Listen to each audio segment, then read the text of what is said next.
sejak kecil, sejak di dalam kandungan kita sudah diprogram. Jadi mohon maaf, saya termasuk orang yang tidak percaya bahwa bayi lahir kosongan, Mas. Setiap bayi mengalami traumanya sendiri-sendiri. Contoh paling gampang, teman-teman tahu tripofobia nggak? Tahu ya? Yang kulit terus bolong-bolong gitu. Ini baru ngomong aja udah merinding saya. Daun bolong-bolong, merinding nih saya. Saya tuh baru kaget, ternyata saya punya trauma. Nah, akhirnya saya cari, what is tripofobia? Ternyata tripofobia itu yang mengidap itu banyak banget, Mas. Pertanyaannya, apa sebabnya? Kenapa kok? Selamat pagi Mas Arif Reha. Pagi Mas Hendra dan kawan-kawan, ketemu lagi. Iya. Selamat juga atas kemenangan Real Madrid tadi. Ya, mohon maaf teman-teman bagi pendukung Barcelona ya, bukan sentimen. Jadi saya merayakan kemenangan Real Madrid, makanya pakai jersey Real Madrid. Oke. Mas Arif, sebelum tema kita sebenarnya hari ini lebih banyak akan ke Law ya, Law of Attraction. Law of Attraction ya. Tetapi saya ingin awali dengan soal ini, anak kecil Mas Arif. Kadang kalau saya lihat anak kecil gitu ya, ada yang dia itu vibrasinya menyenangkan, disukai banyak orang gitu. Tapi tidak sedikit juga yang kemudian kita lihat gitu aja agak gimana gitu ya. Misal itu anak SD, anak SMP gitu. Kayak dia tertekan atau seperti apa gitu. Itu beda auranya atau vibrasinya beda. Itu bisa kita rasakan, bisa kita tangkap. Yang ingin saya tanyakan adalah apa yang menyebabkan anak-anak itu vibrasinya bagus, disukai banyak orang, begitu pula sebaliknya Mas Arif? Berarti definisi kecil ini di atas balita ya Mas? Iya dong. Karena kalau masih balita, kecenderungannya memang lovable ya. Okay. Orang itu suka sama bayi. Iya. Tapi mulai nyebelin itu di umur-umur tertentu. Iya, nah, iya. Saya pernah sedikit baca ringkasan sebuah buku judulnya The Secret of Unborn Child. Jadi di buku itu tuh dijelaskan bahwa emosi dominan yang dirasakan oleh ibu itu akan tercetak kuat dan akan menjadi salah satu penentu bahkan garis mukanya anak itu seperti apa. Pernah nggak Mas Hendra melihat ada seorang anak yang dia mukanya kayak sedih gitu loh, mukanya. Padahal dia nggak lagi sedih. Ada yang mukanya kelihatan senyum terus, padahal dia juga lagi tidak sebahagia itu. Jadi cetakan itu bahkan sudah terjadi sejak seorang ibu mengandung. Artinya sebetulnya education kepada next generation itu dimulai bahkan sejak di dalam kandungan. Jadi kalau Mas Hendra tanya kenapa ada anak kecil yang vibrasinya gini gitu, bahkan sejak dia di dalam kandungan dominannya sudah dibentuk dari situ. Belum lagi kalau dia mengalami edukasi yang mungkin keras atau lingkungan yang ya tidak pas untuk dia, otomatis akan terpancar itu. Nah, tapi kadang kan kita ini saya nggak kenal dia tapi lihat dia aja kayak nggak suka. Nah itu kemungkinan ada pancaran dari vibrasi yang terekam waktu dia di dalam kandungan. Pertanyaannya apakah bisa diberesin? Bisa. Saya kasih contoh Mas. Ada salah satu alumni saya, seorang bidan, itu punya anak nakal banget padahal kecilnya tidak. Dan kejadiannya tuh kayak gitu gara-gara setelah dia menelusuri, dia coba untuk belajar berbagai macam teknik. Dia coba masuk kepada alam bawah sadarnya si anak. Ternyata anak ini jadi begitu sebabnya gara-gara tepuk tangan, Mas. Bingung kan? Yeah. Jadi si bayi ini, si anak ini ketika di track back ke bawah sadarnya, ketika si bayi lahir, sekelilingnya tuh seneng kan menyambut kehadiran dia. Yeay! Ternyata kaget, Mas. Dan itu menimbulkan ketakutan. Yeah. Jadi makanya dia sangat takut dengan orang. Jadi cara kerjanya tuh menarik sekali. Reaksi kita terhadap stimulus kadang personal sekali. Kan padahal niatnya sekeliling menyambut kehadiran dia. Tapi bagi seorang bayi yang dia belum mendengar suara keras, itu mengagetkan. Karena secara naluriah itu anak kecil kan takut kepada dua hal, Mas. Naluriah tanpa diajarin. Seingat saya satu, kepada sesuatu yang sangat gelap. Kedua, suara keras. Iya, jadi kalau ditanya kenapa kok ada anak kecil yang seperti itu, sumbernya banyak. Bisa karena ada sesuatu yang dia pendam atau cetakan sejak dia kecil. Nah terus pada saat ibunya mengandung begitu supaya vibrasi anaknya bagus, treatmentnya bagaimana? Itu satu. Yang kedua, berarti ketika masih kecil tuh dia sering didorong gitu ya, dipuji gitu, itu akan berimplikasi positif terhadap vibrasinya. Jadi gini mas, banyak yang salah mengira, dikira saya itu motivator. Padahal saya juga terapis ya. Artinya saya juga menerapi orang sehingga saya tidak hanya mengeluarkan nasihat, tetapi saya memang pernah belajar beberapa metode dan itu certified. Nah waktu saya masih tinggal di Purwokerto, saya pernah diundang ke sebuah perumahan elit. Dia heran karena si anak ini sejak kecil tidak menyukai ibunya. Ibunya tuh bingung. Nah, saya diminta untuk nerapi anaknya. Pas saya datang, ngapain om? Saya sehat kok gitu. Saya masih ingat, anak itu kalau nggak SMP, SMA. Ya udah, akhirnya saya punya dugaan. Kalau si anak ini begini, nolak, reject, maka saya harus face to face dua mata dengan ibunya. Dia pergi. Dan Anda tahu setelah saya gali mas, apa yang terjadi? Ibunya akhirnya ngaku. Jadi saya harus ngaku ya mas ya, ini rahasia sebetulnya. Saya dulu pernah mau menggugurkan anak itu.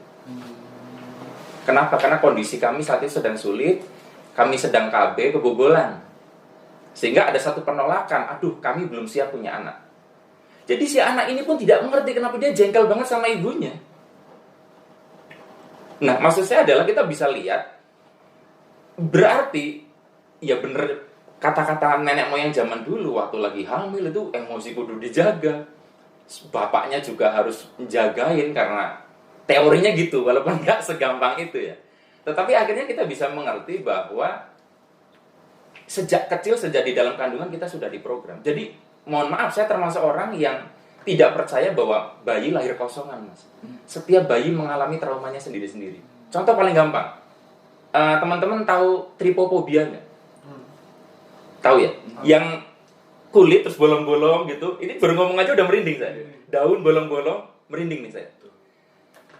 Saya tuh berkaget, ternyata saya punya trauma. Nah, akhirnya saya cari, what is tripofobia? Ternyata tripofobia itu yang mengidap itu banyak banget, mas. Pertanyaannya, apa sebabnya? Kenapa kok saya termasuk orang yang nggak bisa ngilangin tripofobia? Tripofobia itu trauma di dalam kandungan. Dan belum ada satupun yang tahu kenapa sebabnya. Jadi kalau ada satupun, ada orang yang mengklaim, saya nggak punya trauma. Belum ketahuan. Bisa jadi Anda nggak trauma mas, tapi nanti kalau teknologi sudah sampai planet Mars, Anda dibawa ke lain planet, traumanya baru muncul. Ternyata Anda trauma jauh dari bumi. Kita nggak pernah tahu, jadi everybody punya trauma. Nah kalau dikembalikan ke pertanyaan, itu tadi mas, emang semuanya perlu dikondisikan. Terutama ibu. Makanya kalau ibunya stres, anaknya mudah stres. Nah kenapa saya coping stresnya kecil? Ibu saya dulu stres waktu saya hamil saya. Jadi boleh dibilang saya termasuk orang yang sangat ngejagain supaya nggak stres, karena coping ya, kemampuan saya handle stres itu kecil. Makanya dulu saya sempat mau nyaris bunuh diri kan itu. Iya. Nah kalau dibandingkan mas antara apa tuh namanya vibrasi dengan loa, itu kira-kira lebih efektif yang mana? Gini, buat teman-teman yang saya asumsikan ada yang baru nonton video ini tok ya mas ya. Baru mampir ke channel Ngaji Roso terus nggak tahu LOA itu apa. Jadi teman-teman, LOA adalah Law of Attraction, artinya hukum daya tarik, yaitu satu hukum kehidupan yang bekerja di alam semesta. Anda percaya atau tidak, tahu atau tidak, hukum itu bekerja. Jadi Anda akan kena dampaknya. Nah prinsip hukum itu adalah dia merespon apapun yang terpancar pada diri kita sehingga menjadi realita. Itu prolognya ya mas ya. Itu percaya atau enggak ya? Jadi yang namanya law kayak gini mas. Siapa di sini yang pernah ketilang polisi? Saya semua. Pernah ya? Oh ini wajah-wajah pelanggar hukum. Saya juga pernah. Pertanyaannya, Anda tahu nggak Anda melanggar pasal berapa? Nggak tahu. Hukum tuh begitu. Tidak tahu, mau tahu hukumnya atau tidak Anda melanggar, Anda kena. Nah itu baru hukum manusia. Hukum kehidupan, kita lebih nggak tahu lagi. Emang kita waktu kecil dapat manual book? Nggak ada. Akhirnya banyak yang melanggar karena nggak ngerti pasalnya. Nah jadi setelah orang sadar bahwa hukum itu mau kita tahu atau tidak akan kena dampaknya, hukum LOA itu berbicara tentang bahwa apa yang terjadi dalam hidup kita sebetulnya cerminan dari diri kita sendiri, mas. Jadi kalau gampangnya di situ, kalau kita banyak positifnya, akan lebih banyak menghadirkan keberuntungan. Kalau negatif, banyak menghadirkan kesialan gitu, mas. Jadi percaya atau tidak, dia tetap akan berdampak. Kayak misalnya Mas Taib nggak percaya hukum gravitasi, silakan naik ke lantai 16 loncat dari sana, lalu teriak, aku nggak percaya gravitasi, gitu. Apakah terus tidak bekerja hukum gravitasi? Still works, tetap bekerja. Jadi tahu nggak tahu kita kena dampaknya, jadi mendingan tahu tuh Mas, supaya kita bisa menghindari dampak. Oke, Mas. Ya. Gitu. Terus.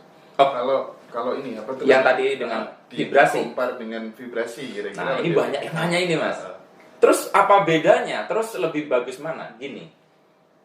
Dalam permainan sepak bola, hukumnya nggak cuma offside. Ada handsball, ya kan? Ada macam-macam peraturan dalam sepak bola. Nah, kehidupan ini juga aturannya banyak. Nggak cuma satu.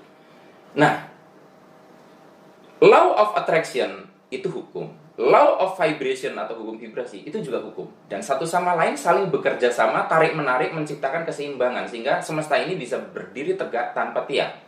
Nah, dan itu baru 2 dari sekian banyak loh Mas. Kalau Anda browsing di internet, law of universe itu banyaknya luar biasa. Nah, kalau saya boleh berpendapat, law of vibration atau hukum vibrasi lebih luas, lebih kompleks dibandingkan law. Law itu lebih terlalu spesifik. Contoh, Loa itu lebih banyak bicara tentang seseorang itu aja. Kita kalau ingin menghadirkan begini, kita membayangkan begini, meminta begini, meyakini begini, nanti terjadi. Jarang atau bahkan saya jarang melihat bahasan kalau doa orang tua ngaruh nggak ke kita. Itu nggak dibahas di Loa. Terus yang nggak dibahas juga di Loa, misalkan, kenapa ya kita kadang menginginkan sesuatu terlalu berlebihan, malah sesuatu itu menjauh. Itu nggak bisa dijelasin pakai Loa, kecuali dijelasin pakai tabel kesadarannya Hawkins. Ternyata vibrasinya, keinginan ketika berlebihan jadi melekat. Dia akan efeknya reverse, kebalik. Yang tadinya narik jadi nolak. Itu kan di Loa nggak dipelajari. Makanya nggak cukup hanya belajar Loa. Tapi saya tidak katakan vibrasi lebih hebat dari Loa. Enggak juga. Tapi ada hal-hal yang di Loa dibahas. Ada hal-hal yang di vibrasi dibahas. Tapi kalau mau dibandingkan, kalau kita belajar vibrasi, pasti akan mencakup Loa. Tapi kalau Anda cuma belajar Loa, banyak hal yang Anda tidak tahu. Gitu. Loa itu dia hanya mengandalkan pikiran saja. Nah, ini dia. Jadi yang ditekankan kalau kita baca buku The Secret, kalau kita baca buku-bukunya Bob Proctor, kita baca buku-buku yang lain terkait Loa, itu lebih menekankan tentang pikiran. Walaupun dalam penjelasannya, eksplanasinya, sedikit disampaikan di situ tentang perasaan. Sehingga yang tergaung adalah, kalau kita amati orang-orang yang sangat kuat, mencengkram pemahaman Loa, itu pasti lebih banyak menggunakan kata-kata kekuatan pikiran dibandingkan kekuatan perasaan. Jadi dari kata-kata saya kan, kekuatan perasaan, rasa, itu adalah orang yang lebih dekat ke ilmu vibrasi dibanding Loa, Mas.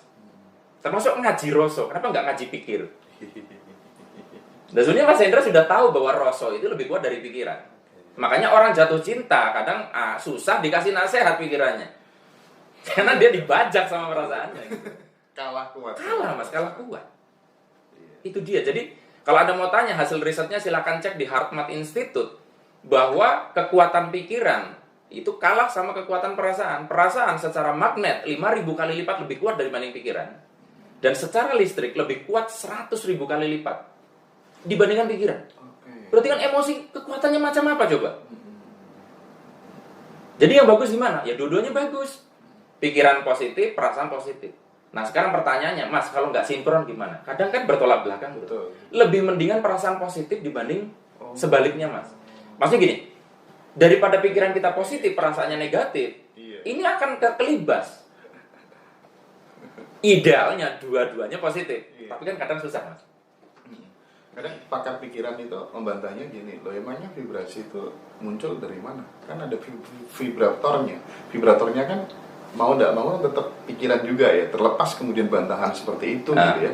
Saya itu membuktikan sendiri, tidak tahu teorinya apa, tapi ketika kemudian saya itu sudah menggabungkan antara lisan, pikiran, dan perasaan, itu sering kok manunggal jadi kenyataan. Ya. Kan 90% dalam hidup saya seperti itu. Ya. Jadi kalau di dalam ilmu pikiran, contohnya ilmu pikiran bawah sadar, saya gini-gini juga pernah belajar bawah sadar ya Mas ya. Jadi biar tadi kami belajar yang certified ya, saya pun seorang hipnoterapis. Jadi memang secara spesifik pikiran itu cuma dibagi dua, pikiran sadar, bawah sadar. Loh, terus emosi di mana? Berarti pikiran dong. Sebentar. Pikiran bawah sadar kekuatannya 88%. Cara bawah sadar berkomunikasi terhadap sadar melalui perasaan. Jadi boleh dibilang, ketika kita bicara perasaan itu bicara bawah sadar. Artinya kalau perasaan Mas Hendra itu nggak nyaman, artinya pikiran bawah sadarnya nolak. Sesimpel itu. Nah, banyak orang pelaku loa terlalu mengedepankan pikiran positif, lupa bahwa bawah sadarnya nolak. Akhirnya ya nggak optimal gitu loh, atau bisa jadi nggak termanifest. Itu belum kita bicara hukum lain loh, karena kadang ada sesuatu yang termanifest bukan karena loa, bukan karena vibrasi, bisa juga karena law of karma. Law of karma. Iya, itu kompleks sekali Mas kehidupan itu. Ini di TikTok ada yang tanya, perempuan lebih cenderung ke rasa, laki-laki lebih cenderung Ya. ke logika. Gimana Mas? Bener? Sebetulnya paradoks ya Mas, karena selaki-lakinya laki-laki, dia punya otak emosional, ada limbic system di situ. Ya, emosi-emosionalnya perempuan, dia juga punya neokortex, artinya dia juga rasional. Nah, tapi siklus energi ya karena hormonal juga kan, hormon estrogen sama progesteron komposisinya berbeda-beda, sehingga yang menyebabkan secara kecenderungan laki-laki itu lebih rasional dibanding perempuan yang lebih emosional. Walaupun di tengah-tengahnya selalu ada yang hibrid. Kita tentu pernah menemukan cewek yang agak tomboy dan cowok yang agak sedikit ke perempuan, lebih halus gitu loh. Kita anggap split nih, yang hibrid nggak ada. Memang, jadi Anda jangan meremehkan wanita, walaupun secara fisik bisa saja dia lebih lemah dari kita. Karena wanita itu main rasa. Nah, itulah sebabnya kenapa kutukan ibu itu luar biasa. Doa ibu yang positif itu luar biasa karena dia main rasa. Artinya juga Anda sebagai suami kalau sukses, jangan mentang-mentang bahwa itu tuh hebatnya Anda. Kalau istri Anda di dalam hatinya mensabotase, itu bisa gagal loh. Jadi ini ada satu kisah menarik. Anda amati ya, ada beberapa sahabat saya juga guru-guru yang sudah profesional. Dia tuh dulu mengamati sebuah pola. Mas, kenapa ya? Dia ikut kelas saya gitu loh. Cuman dia nggak sadar ini. Kenapa ya? Saya tuh setiap menceritakan ini ke istri saya, apapun yang saya ceritakan ke istri saya, itu akan jadi kenyataan, entah positif, entah negatif. Tapi kalau saya simpan sendiri, banyak yang nggak jadi kenyataan. Karena ketika sudah diomongin ke istrinya, ada booster emosi di situ. Loh, kan kalau sudah menikah kan garwo, Pak. Si garani nyowo, berarti ini sudah satu kesatuan yang terpecah dalam dua raga. Padahal jiwanya satu, apalagi ada hubungan seksual, di mana seks SEX itu kan singkatan dari spiritual sacred energy exchange, pertukaran energi suci. Nah, jadi makanya jangan main-main. Jadi orang ketika sudah menikah itu bercampur energinya, sehingga sebetulnya dua pikiran ini saling menguatkan. Jadi buat yang wanita yang merasa mungkin aku kok lemah, loh, kekuatan Anda dirasa. Cuman ada kelemahnya, Mas. Senjata wanita memang emosi, tapi kalau dia tidak bisa mengendalikan itu, hancur hidupnya. Duh, itu kan dua sisi. Pria hebatnya tuh nggak baperan, Mas, tapi dia kurang peka terhadap tanda alam, terhadap tanda dari perempuan. Makanya kenapa tawaran kalau Anda tidak bisa menyeimbangkan yin yang diri Anda sendiri, menikahlah. Ada loh Mas orang yang nggak perlu menikah, bisa menyeimbangkan yin yangnya. Para sufi contohnya. Kenapa anjurannya menikah? Karena kebanyakan orang tidak sanggup menyeimbangkan yin yang pada dirinya secara mandiri. Kita kan lama-lama akan lebih perasa setelah menikah, Mas. Dan wanita akan lebih rasional ketika setelah, makanya mohon maaf, wanita lajang lebih emosional, janda lebih rasional. Nah, ini kenapa kok saya ngomong janda langsung senyum-senyum begini? Langsung di pojok sana ada yang bilang ya, janda lebih menggoda. Iya, janda lebih rasional dibanding perawan. Iya, karena dia sudah pernah bercampur dengan laki-laki, hidup bersama laki-laki, dia lebih rasional.